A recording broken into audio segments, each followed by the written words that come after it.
Hello there you guys, welcome to one of my videos. Gonna be giving you my reaction to Ole Gunnar Solskjaer's press conference ahead of our game against Tottenham. He did the press conference yesterday. So I'll give you all the questions he was asked and I'll give you his responses to them. Solskjaer says much of that poor performance was down to a lack of fitness and that the side will have learned their lessons this time around. In his pre-match press conference to preview the game, Solskjaer also discussed Marcus Rashford's fitness, dealing with Harry Kane and Edinson Cavani's future. So this was the first question that was asked to him. Ole, sorry to spring this on you, but this racism debate you've been asked about constantly over the last few weeks. 2 or 3 clubs have started boycotting social media. You've talked about the onus being on the tech giants. Is it right that people are trying to force their hand? Is that progress? Ole's response to that question was, we're making progress, as in it's the awareness. It's been raised and I think loads of clubs and ourselves included want to work with all the social media companies to get rid of it. I respect other clubs and other players and other managers' decisions to do whatever they do. If it's boycotting or shutting down their own accounts. But for me, I think it's important that we work together with them, that we find a way out of this once and for all.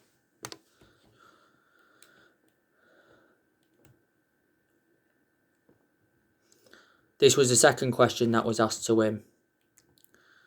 This is my standard question, how's the team looking? And I might as well get my other standard question out of the way. Is it Dean Henderson back in goal on Sunday? Ole's response to that was, we'll pick a team probably. I don't think I will wait until the morning, to be honest, because it will be difficult to prepare. We'll have to stay over here, fly back tomorrow, and Saturday will just be a day of recovery and see how the bodies feel. So I don't know until then, but I hope both Luke Shaw and Marcus Rashford will be ready after tonight. Yeah. I think Luke Shaw is going to be available for this game because he sustained an injury against Granada, and Rashford's obviously been injured, but now I think he's going to be available for tomorrow, which is good news from Man United perspective. This was another question. When United went from 6th to 2nd a few years ago, you said you didn't think fans should be happy with that, given your own experiences with the club and its progress. Are you more appreciative of possibly finishing 2nd? Ole's response to that was, we should never settle for a 2nd place at Man United and we'll never settle for a 2nd place. And I think that's the point here, that we have seen the heights and we know what this club is capable of. For me, I've been here now a little while myself and it's taken time for us to be in this position, and hopefully we can be better next season because this is below our ambitions. This was another question. Just how hurtful was that home game against Tottenham earlier this season, and is that something that gives you guys extra spark for going into this match? Ole's response was, yeah, I think the players will remember that game with a lot of pain and their pride has been hurt. Our professional pride has been hurt. The manner we lost is not worthy of ourselves and our team, and we know that. We gave ourselves a difficult game by having 10 men.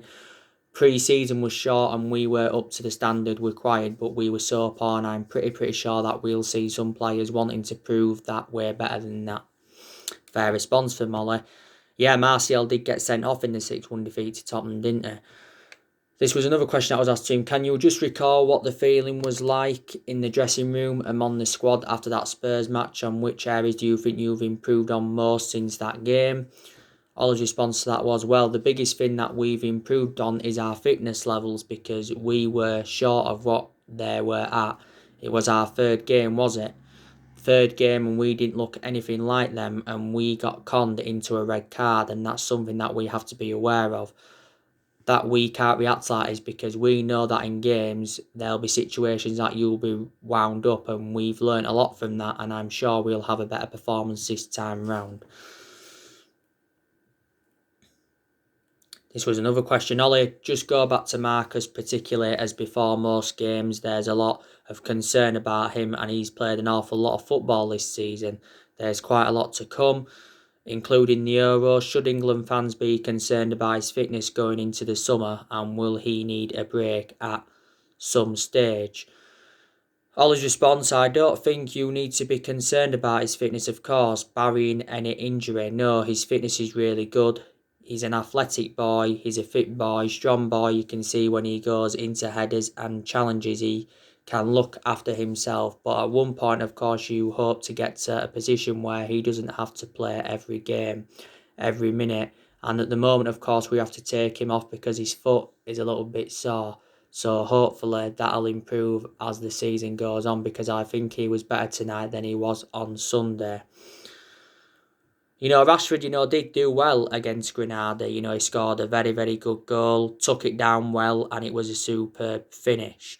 Rashford has become injury prone now at Man United because he's sustained a few injuries now. I just think we need to keep Rashford out on the left-hand side because that's where he's more effective. A couple of times before we've played him on the right wing, and a few times we've played him up top. Rashford's been part of the club for several years. He's been at United since the age of 7 and he's been in our senior squad since 2016. This was another question. How worried are you about the informed Harry Kane? He's got 10 goals in his last 10 games. Is that something you need to talk about with your defenders? Holland's response to that was, yeah, of course it is. When you play against one of the best centre-forwards in European football, it is something that we prepare for, and I think every team, when they play Tottenham or England, Harry Kane's qualities, but we prepare the defenders for every single opposition and opponent. The season that Son and Kane have had, the relationship they've had, of course, that's one of Tottenham's strengths, and they've got other quality players as well that we have to be aware of. We've been linked with Harry Kane. I'd certainly take him at Manchester United. But we're going to have to pay at least 120 million to convince Tottenham to offload him. Now, this question's regarding Edinson Cavani. I just wondered whether you'd had much communication about Edinson Cavani over next season. I know you probably want to have a look in the summer about next season, but have you decided what you guys might do with him? Ollie's response was, yeah, I've kept in touch with Eddie, and of course we keep an open dialogue. He's still unsure what he wants to do next season, which I find fine. It's not been an easy year either for him or rest of the world this season, so he still wants time to make his mind up. Now, not so long ago, we held talks with Edinson Cavani over his future at the club, and we want to convince him to stay at Man United for next season.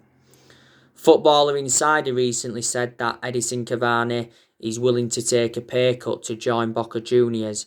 He already has a verbal agreement with Boca Juniors, and he says Boca Juniors are preparing to offer him a 3-year contract. Marcus Rojo, who was a former Man United player, he's held talks with Edinson Cavani over a move to Boca Juniors, and he's actually urged Edinson Cavani to quit Man United for Boca Juniors. He's promised to take him fishing.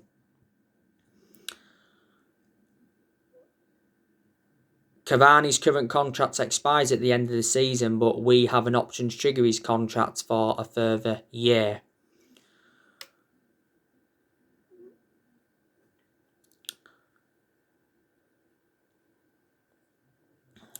Earlier on this season, Solskjaer said he's hopeful that Cavani will stay at Man United, and he revealed that we'd been in contract negotiations with him. But he also said earlier on this season that Cavani's closer to Boca Juniors than staying at Man United, and his father Cavani said earlier on this season that Cavani is unhappy, he doesn't feel comfortable in England and he wants to leave. Reports from Argentina said earlier on this season that Cavani's decided to leave Man United after one season. He's made an impact since he's come in. He's been consistent in quite a lot of games, but there's been some games where he hasn't got enough service and he's been isolated. In our last league game against Brighton, he barely had a kick in that game. We got him on a free transfer last summer. He signed a 1-year contract with Man United with an option of a second year. Now, this is the final question that was asked to Ollie in the press conference. It can't have been a more difficult time to start a new life in a new country. Do you think he can kick on now and end the season on a high? So Ollie's response to that was, I'm very sure that he will get a good version of Edison for the rest of the season. He knows that this is the business end of the season where we fight for the Europa League trophy and we can see the end line in the league. Only 8 games left and you're thinking about where you're going to end up. He's been so positive in and around the place. He's been great to have. He's been working hard now, obviously, to get fit. And we've got him. And now, hopefully, we can keep him fit for the next 6-7 weeks. So, yeah, that was everything that was mentioned during the press conference.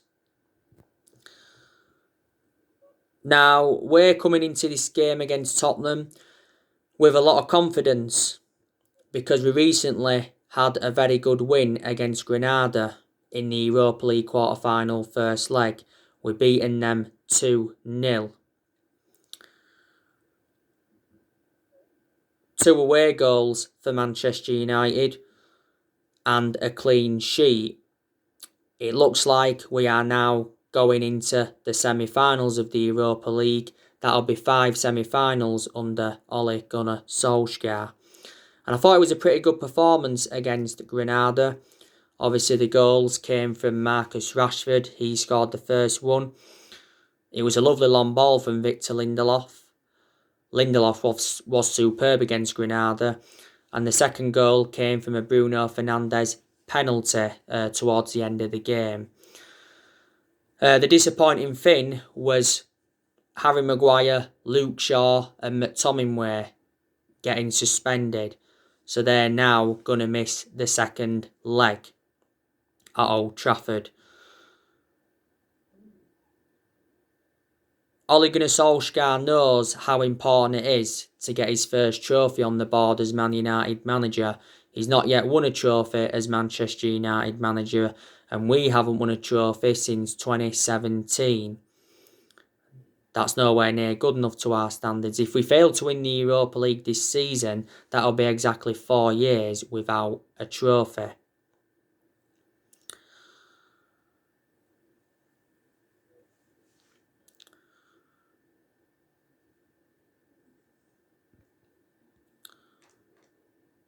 But I think we've got a good chance of winning the Europa League. You know, we won it back in 2017 under the Jose Mourinho era. You know, we beat Ajax in the final 2-0. We got to the semi-finals of the Europa League last season, but we lost 2-1 to Sevilla. Granada would have been disappointed because it was a very poor performance by them. They showed very little going forward. I think Granada's best player was Kennedy. He had a few long-range shots, but there were straightforward saves for De Gea. Their best chance of the game was when Herrera hit the post. Granada aren't all that good, are they? Really, you know, they're like 9th in La Liga. You know, their current manager is Diego Martinez. But yeah, this game against Tottenham is massive for Manchester United. The game at the Tottenham Hotspur Stadium last season was 1-1. But we beat Tottenham last season at Old Trafford 2-1. So Ole Gunnar Solskjaer has beaten Jose Mourinho as Manchester United manager. Jose Mourinho's beaten Solskjaer as Tottenham manager because Tottenham beat us 6-1 earlier on this season. I think that's the first time we'd lost 6-1 since a 6-1 defeat to Manchester City back in 2011. I can assure that we will finish in the top 4 this season. There's a very good chance that we'll finish second. A second place finish isn't good enough though without a trophy. If we can win the Europa League and finish second, I'll turn around and say, yeah, that represents a good season for Man United and that gives us something to build on going on into next season.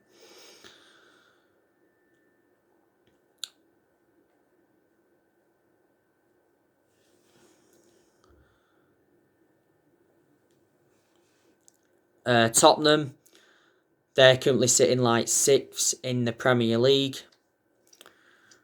Obviously, they're in the top 4 race. There's quite a lot of teams in that top 4 race. Tottenham's current manager is Jose Mourinho.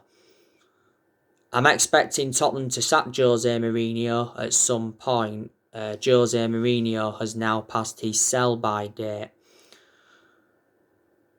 But Jose Mourinho has got a good pedigree behind him. He's won 25 major honours in his managerial career. He's been Tottenham manager over the year. He's under contract with them until 2023. Tomorrow, Jose Mourinho will be reuniting with Manchester United.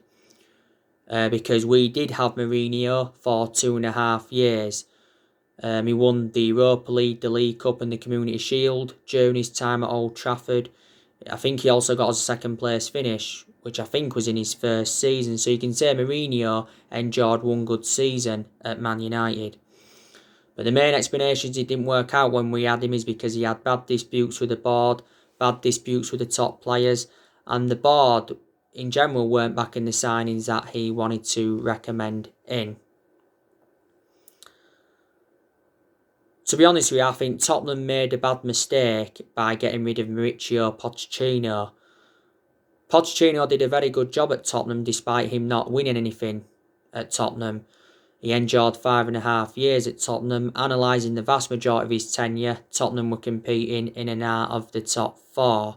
And in 2019, Pochettino guided Tottenham to their first ever Champions League final. Pochettino was the favourite to take over at Man United at one point. That's when he was managerial, and that's when Solskjaer was under pressure. Pochettino was in talks and that with the club. But Pochettino is obviously no longer on our agenda because he's PSG manager. Mourinho's made quite a few signings though since he became Tottenham manager. He obviously brought Joe Hart in. They got Joe Hart in last year. He brought Joe Rodon in. Got him last year. Brought Holberg in. Got him last year. Brought Matt Doherty in. Got him last year. Matt Doherty's actually out with injury at the moment. Also brought Sergio Reguilon in last year. Brought Gareth Bale in on loan. I think Mourinho also brought Giovanni Lo Celso in. He brought Bergwijn in. I think he brought Gedson Fernandes in, but Gedson Fernandes is no longer at Tottenham anyway. I think he's out on loan.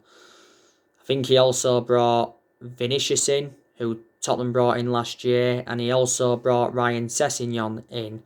Ryan Sessegnon, I think, is now out on loan with Hoffenheim. But Tottenham have got some very, very good players that we need to be aware of. Lindelof and Maguire have got to keep the likes of Harry Kane and Heung-min Son at bay tomorrow. Because Harry Kane will be in contention to start. So will Heung-min Son. Dele Alli, he's one of Tottenham's key players. So too is Lucas Moura. You know, Steven Bergwijn's very good. Eric Lamela, he's also very good for Tottenham. They've also got Harry Winks. I like Danny Rose a lot. He's a very, very good left back. I think it was last season he was out on loan with Newcastle. Toby Alderweireld, I think he's a very, very good centre half. We was in for him at one point. Serge Aurier, he's also very good. They got him from PSG, I think, a few years ago. Tottenham have also got Davinson Sanchez. He's good as well. And Hugo Lloris is a pretty good goalkeeper for them. At one point, Tottenham did have Roberto Soldado, but obviously now he's at Granada. He's Granada's joint top goal scorer. Soldado played against us recently. Tottenham let Christian Eriksen go in January of last year. I think Tottenham made a mistake getting rid of him because he was good for Tottenham. He was a long-serving player for them. Eriksen endured 7 years with Tottenham. He's now at Inter Milan.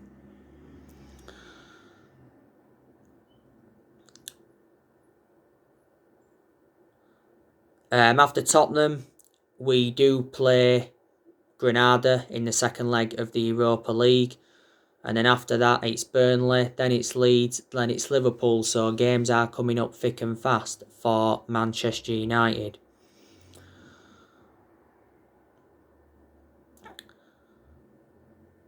Like I've said, this year's summer transfer window is massive for Ole Gunnar Solskjaer and Manchester United.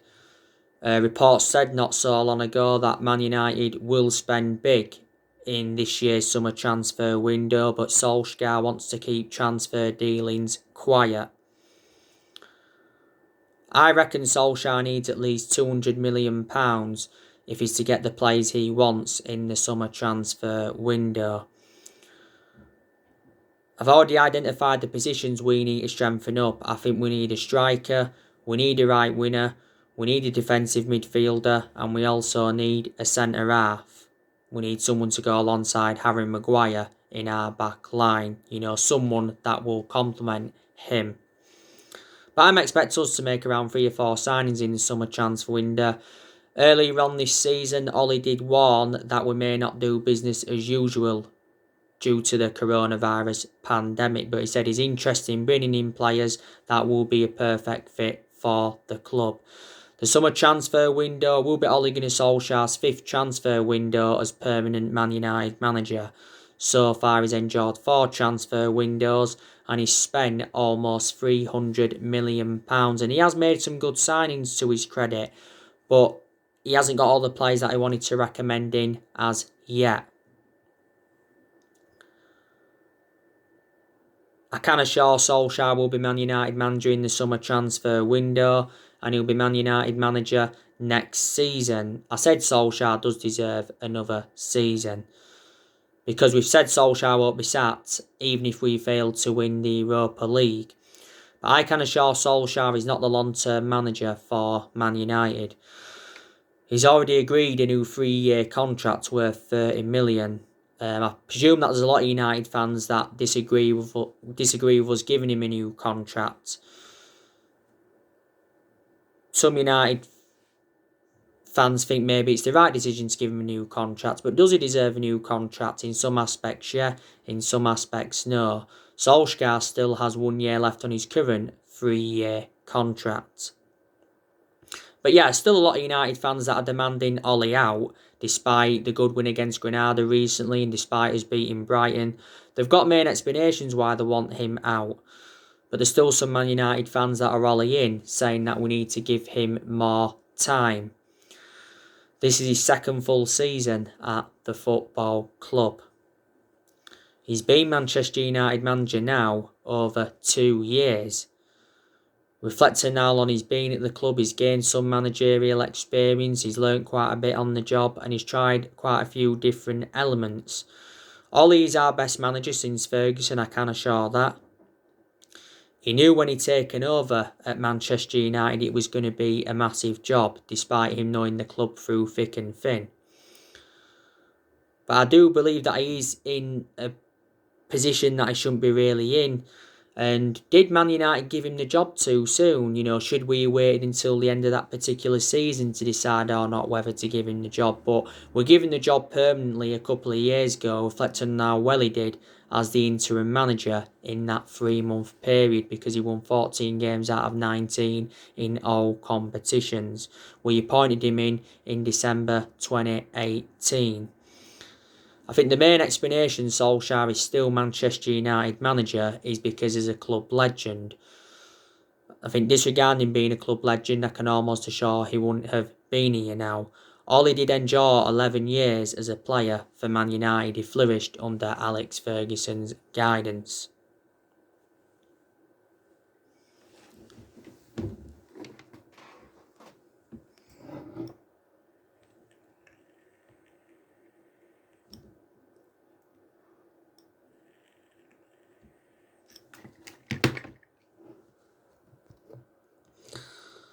But I've already told you my two biggest concerns about him is he hasn't got a proven pedigree, and his decision making also concerns me.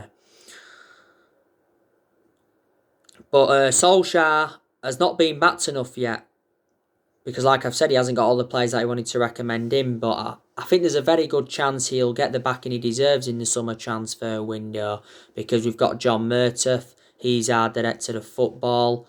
It was the right decision by the club getting a director of football in. And we've also got Darren Fletcher, he's our technical director. And obviously Woodward standing by Solskjaer. He believes that Solskjaer is the right man to lead the club forward. He even assured that Solskjaer's job was safe, when we was enduring them really bad periods. And he said towards the end of last year he'll back him with a long-term plan centred around summer transfer windows. And he released a statement earlier on this season saying that the progress by Solskjaer and the players this season is clear. So in that aspect, Woodward is backing him.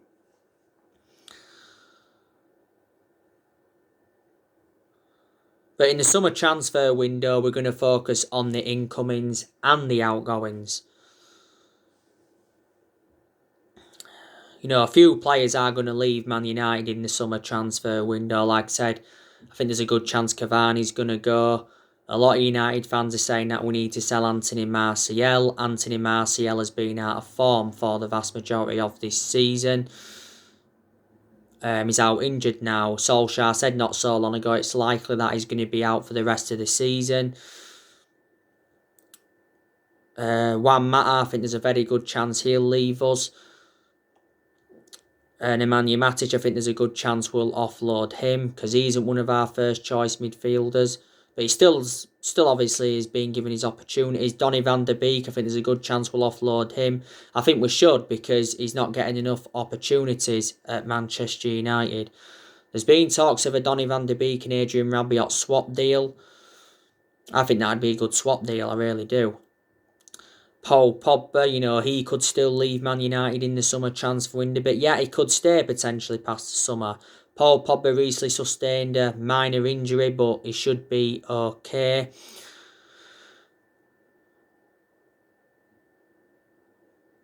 Phil Jones, I want him to leave in the summer transfer window because he doesn't get in our team and he's always been inconsistent. Jones has been out of injury for over a year. De Gea, there's a chance that he'll go in the summer transfer window. Or he could stay.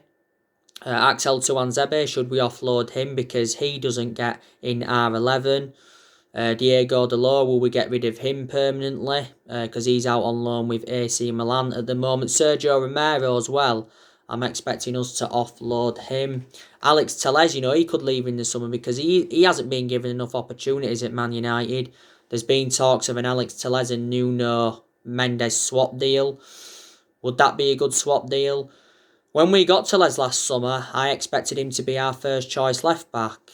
And then Luke Shaw would be second choice. But it hasn't happened. Luke Shaw still remains our first choice left back. I prefer Luke Shaw to Telles anyway because Shaw gets forward better.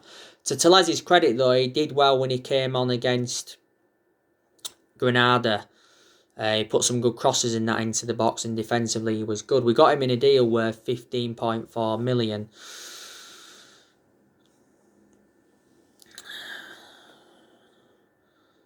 On my next video, I'll be giving you an update on some more transfer news. Then there'll be another video coming up talking more about the Man United Tottenham game. In the last 8 years, Man United have been playing catch-up. We really have. It's just been an ongoing cycle of inconsistency. We've had different managers with different philosophies. We've sacked 3 managers since Ferguson retired. We sacked David Moyes, we sacked Louis van Gaal, and we sacked Jose Mourinho.